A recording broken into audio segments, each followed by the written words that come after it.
महान पिता धन्यवाद करते हैं आज के सुंदर बाइबल अध्ययन के लिए।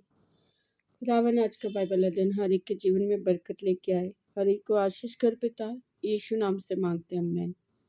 हम पढ़ेंगे लेवी व्यवस्था 3 अध्याय। मेल बलि की विधि।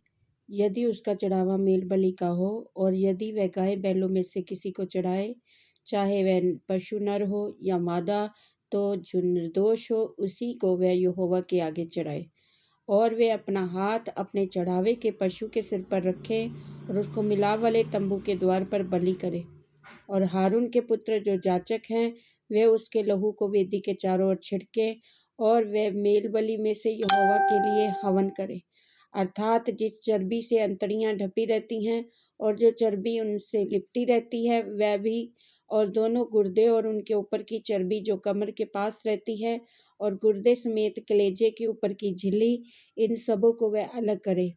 तब हारून के पुत्र उनको वेदी पर उस होम बलि के ऊपर जलाए और उन लकड़ियों पर होगी जो आग के ऊपर है, ये यहोवा के लिए सुखदायक सुगंध वाला हवन ठहरे।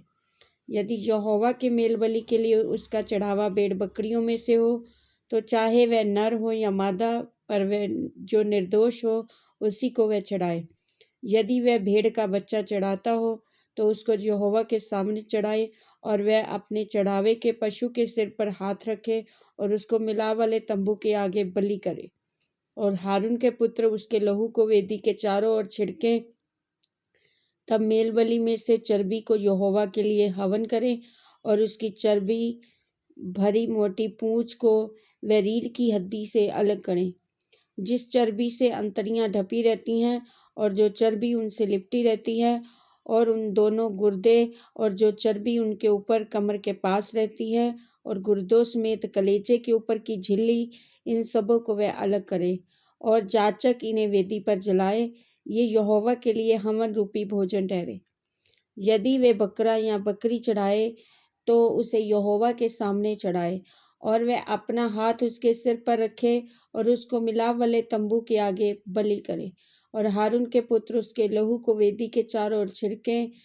तब वह उनमें से अपना चढ़ावा यहोवा के लिए हवन करके चढ़ाए, अर्थात जिस चर्बी से अंतड़ियां ढपी रहती हैं और जो चर्बी उनमें लिपटी रहती है वह भी, और दोनों गुर्दे और जो चर्बी उनके ऊपर कमर के पास रहती है और गुर्दों समेत कलेजे के ऊपर की झिल्ली, इन सबों को वह अलग करे और जाचक इन्हें वेदी पर जलाए। ये हवन रूपी भोजन है जो सुखदायक सुगंध के लिए होता है, क्योंकि सारी चर्बी यहोवा की है। ये तुम्हारे निवासों में तुम्हारी पीढ़ी पीढ़ी के लिए सदा की विधि ठहरेगी और तुम चर्बी और लहू कभी ना खाओ। इस वचन के द्वारा प्रभु सबको ब्लेस करें, आमीन। सबको जय मसीह की।